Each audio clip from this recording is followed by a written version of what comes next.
I'm Natalie MacNeil, and you are watching She Takes on the World TV, your weekly dose of soaring inspiration and practical advice for your business and your life. I am so excited about today's topic because I think this is the business secret weapon that you always have available to you, and it's absolutely free, and not enough people are really taking full advantage of that secret weapon. What is it? It's your intuition. Now, there was a time when I was not as confident and aligned and on purpose as I am right now. And a lot of that has to do with following intuition and really trusting it. So when I was starting one of my first businesses, I was starting it with partners, and I had this nagging gut feeling that something wasn't right. But my logical mind told me that I should go forward with it anyways because we had come too far. So instead of listening to that gut feeling, I decided to go forward with something that I didn't feel 100% comfortable with. And guess what? It didn't really end the way that I wanted it to end. One of the most powerful tools you have available to you as an entrepreneur is your intuition. So today I want to share with you some of the ways that I stay tuned in.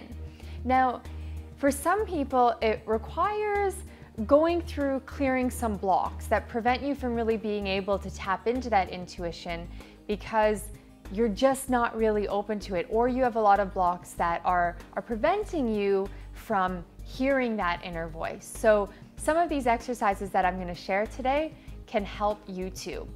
The truth is, intuition is available to every single one of us. It's not just something that a select few of us have the power to tap into. So the first thing I would recommend is for you to spend a little bit more time in nature. I know for me, whenever I get outside, go for a walk, spend time with birds and butterflies and flowers and trees and blue skies and sunshine, it really makes me so much more present and tuned in. And it's really, really important that you disconnect from your digital devices and find time to spend in nature, because it's where some of your best ideas can be born from. Now, speaking of being present, number 2 is to spend time consciously being present. And this is really hard for some of us to do. So one of the things that I like to do, it's usually one day a week where I'll just try to be present for every single thing that I'm doing that day. It's really hard to get into the habit of doing this all the time, but if you make a conscious effort to do it for one full day, so every step that you're taking, be thinking about that step. When you're doing dishes, thinking about doing those dishes, the water, what those dishes are being used for, like when you're eating on them, or even when you are eating, thinking about where all that food comes from. So if you're having vegetables and greens, just visualizing that those were planted in the earth by a farmer who then had to care for them and pick them so that you could have that food and that nourishment. That's what I mean by being present for every single moment in a day. The next thing I like to do to tune into my intuition is to practice stream of consciousness free writing.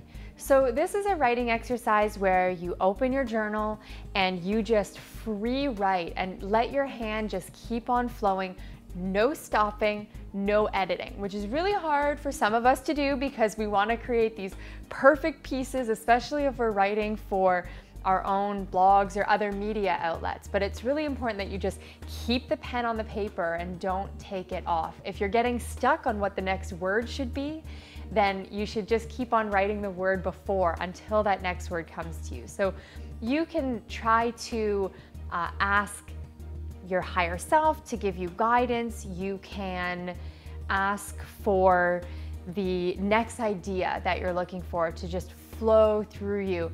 There's so many things that you can do, so many different questions you can contemplate while you're doing this free writing. It's completely up to you where you choose to take it. And sometimes you only might feel like doing one paragraph, and other times you might write pages and pages and pages without stopping, and trust that information that's flowing through you when you practice that stream of consciousness writing. Number 4 is keeping a dream journal. It is so easy to wake up in the morning and reach for your device and start checking email or social media, and it's not the right thing to do first thing in the morning.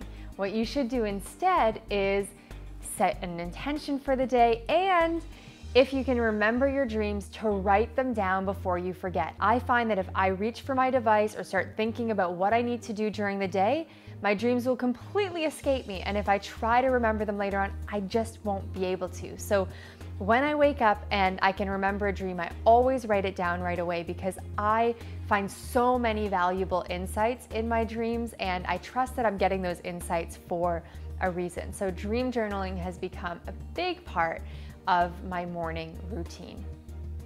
Number 5 is giving up attack thoughts and losing the negativity.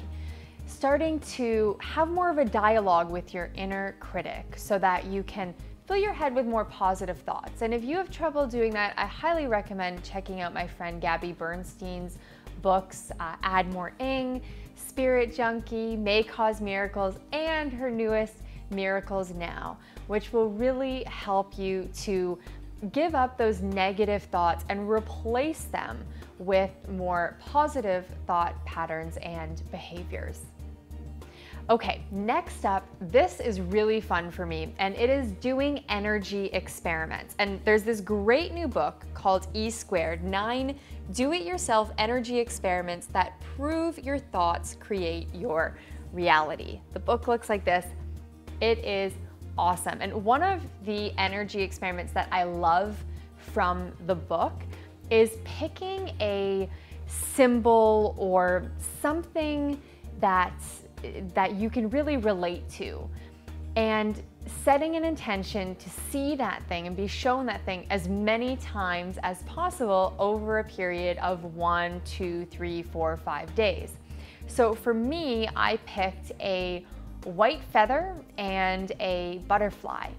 And you set the intention that over the next few days, you want to be shown these white feathers and butterflies, or whatever symbol or animal or bird or whatever it is that you want to be shown, and see how many times it appears, and journal the number of times that it appears over the next few days. And it was incredible. I saw so many white feathers, even though it was like winter outside, and I even saw a butterfly, only one as spring was starting to come, and then several more as I started to travel over those few days. So it was just a really cool experiment, and even seeing them like on little websites that I was opening, or on the covers of books, or in images. So it was a really great energy experiment, and I highly recommend that you check out this book, E². So those are my tips to help you tune in and expand your intuition. And remember, intuition is available to every single one of us. My actionable for you this week is to pick one of those exercises or tips that I talked about. Maybe it's going for a really long walk in nature to contemplate things and think about what it is you're working on and what you want to be working on next. Maybe it is doing the energy experiment that I talked about. Maybe it's picking up a new book. Maybe it's just trying to remember your dreams a little bit more. Whatever it is you choose to do, just choose one of those and make it your mission this week to do that and to tune in to your intuition. If you liked this video, I would love for you to share it with your friends and subscribe to my channel on YouTube. And for more soaring inspiration and practical advice, come on over to shetakesontheworld.com. We would love to have you there, and I'd love to talk to you weekly in my email updates. Thank you so much for watching this episode, and I'll see you next time on She Takes on the World TV. It becomes a problem when an exception turns into an expectation. And that's when you could find yourself in the category of broke entrepreneur.